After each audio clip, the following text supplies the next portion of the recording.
remembers the first time he met her. He remembers the first thing she said. He remembers the first time he held her, and the night that she came to his bed. He remembers her sweet way of singing, "Honey, has something gone wrong?" He remembers the fun and the teasing, and the reason he wrote her this song. I'll give you a daisy a day, dear. I'll give you a daisy a day. I'll love you until the rivers run still, and the four winds we know blow away. They would walk down the street in the evening, and for years I would see them go by, and their love that was more than the clothes that they wore could be seen in the gleam of their eye. As a kid they would take me for candy, and I loved to go tagging along. We'd hold hands while we walked to the corner, and the old man would sing her his song. I'll give you a daisy a day, dear. I'll give you a daisy a day. I'll love you until the rivers run still, and the four winds we know blow away. Now he walks down the street in the evening, and he stops by the old candy store, and I somehow believe he's believing. He's holding her hand like before, for he feels all her love walking with him, and he smiles at the things she might say. Then the old man walks up to the hilltop and gives her a daisy a day. I'll give you a daisy a day, dear. I'll give you a daisy a day. I'll love you until the rivers run still, and the four winds we know blow away.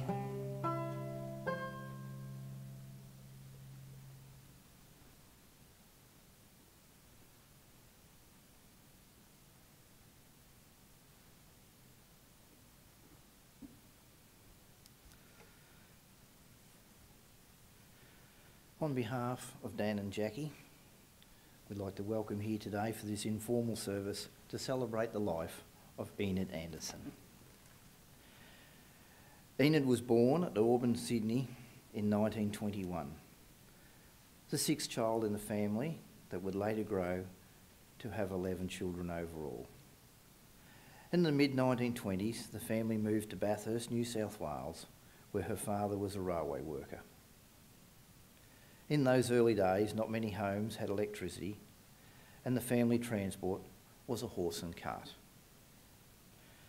By the 1930s, the Great Depression was biting hard, and the family moved back to Sydney in search for employment. Enid continued at school for a few years, but had to leave school early in order to assist her mother in caring for her 5 younger children. These were difficult days for the families, with both clothing and food in short supply. To this day, the younger siblings that Enid looked after still remember with fondness and care and kindness that Enid had given them. This caring and kindness was to remain the core quality of her personality in all her years to come. And during the war years from 1939 to 1945, Enid lived at Oyster Bay with her elder sister Margaret, whose husband was away overseas serving in the Navy. During these years, Enid worked as a mail sorter at the GPO in Sydney. 6 days a week she rode a heavy old bicycle with no gears to and from work, a journey of approximately 30 k's each way, and most of it was over hilly terrain. Because of the war blackout restrictions, neither street lights nor vehicle lights were allowed, thus making this trip very hazardous at times. At the completion of the war in 1945, Enid married a returning Australian soldier, Harold Price, and had her only son, Daniel, in 1946. In 1950, Enid and Harold moved to Bathurst, where Enid had a number of jobs, including sometimes a grocery shop assistant, a dressmaker, and also for a period of time making shoes at Robin's Shoe Factory. At every workplace, Enid soon built a network of friends who all spoke highly of her care and consideration for all of them. Then again in 1966, Harold and Enid moved back to Sydney for 3 years before moving to Lismore in New South Wales in 1969. Enid worked as a dressmaker at Lismore Base Hospital before both Enid and Harold retired from the workforce in the mid-70s, whereupon they moved to their first retirement house in a small coastal village of Moylston, just south of Coffs Harbour in New South Wales. In late 1970, Enid suffered a stroke which severely affected her left leg and left arm. She spent some time in rehabilitation to recover most of the use of her left arm, but her left leg never fully recovered, and it was to become more of a problem in later years. Following the stroke, Enid and Harold moved to Ballina on the far north coast of New South Wales, where they lived in a smaller unit that was easier for them to manage. And after her husband Harold passed away from lung cancer in 1988, Enid moved to a self-care apartment on the Earl Haven Village complex at Nerang on the Gold Coast. And this was in Queensland, where she could be close to her three of her younger sisters who lived in nearby Gold Coast locations. 10 years later, in 1998, Enid married another Earl Haven resident, Percy Anderson. Percy also had served in the New Zealand Navy during the war, but was blinded in action and returned home before the completion of the war. This marriage truly reflected Enid's central belief that her purpose in life was to care for those less fortunate than herself. And then in 2002, Enid suffered a bad heart attack and was hospitalised for some months. Following her recovery and release from hospital, she moved into a nursing home section of the Earl Haven complex, where she and Percy were able to have accommodation in the same room, thus allowing Enid to continue to assist with Percy's care, albeit in a small way. During her 24 years at Earl Haven, her ongoing spirit of care and kindness to others allowed Enid to make many friends amongst the residents and staff, and she was considered to be the best and brightest Trivial Pursuit player at the village. Following Percy's death in 2010, Enid's sister, who gradually became older and unwell, thus restricting their ability to visit her so often, and after some consideration, Enid decided to move to Melbourne to be closer to her son Daniel and his wife Jackie. Enid moved to the Sherbrooke Nursing Home in Upper Ferntree Gully in early September 2012 and was able to have 2 months unrushed quality time with her son before passing away on November the 1st. To those who knew her well, would say that the defining quality of her existence was her kindness, generosity, and her willingness to help others. She is survived by her brother Fred, sisters Margaret, Dulcie, Anne and Leonie, and her son Daniel. My mother kept a garden of the heart. She planted all good things that gave my life its start. She turned me to the sunshine, encouraged me to dream, fostering and nurturing the seeds of self-esteem. And when the winds and rains came, she protected me enough, but not too much. She knew I'd need to stand up strong and tough. Her constant good example always taught me right from wrong, markers for my pathway to last my whole life long. I am my mother's garden, I am her legacy, and I hope today she feels the love reflected back to me. So do not grieve for me, for now I'm free. I'm following the path that God has chosen for me. I took his hand when I heard him call. I turned my back and I left it all. I could not stay another day to laugh, to love, to work or play. Tasks left undone must stay that way. I've now found peace at the end of the day. If my parting has left a void, then fill it with remembered joys. A friendship shared, a laugh, a kiss. Be not burdened with times of sorrow. Look for the sunshine of tomorrow. My life's been full, I've savoured much. Good friends, good times, and the loved one's touch.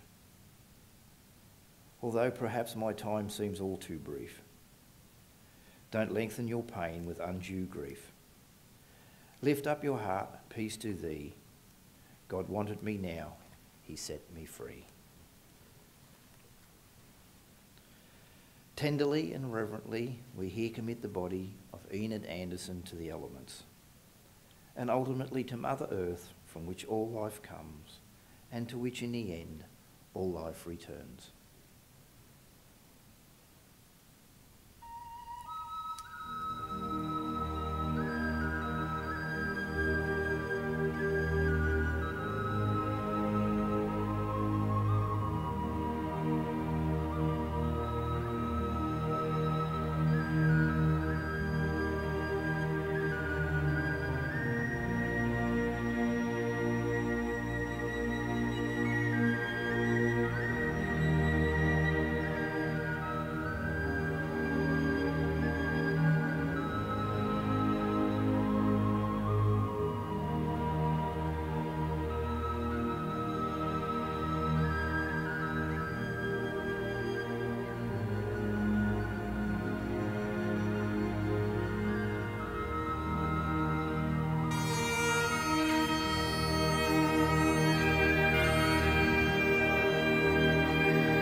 And now that I've come to the end of the road and the sun has set for me, I want no rights in a gloom-filled room.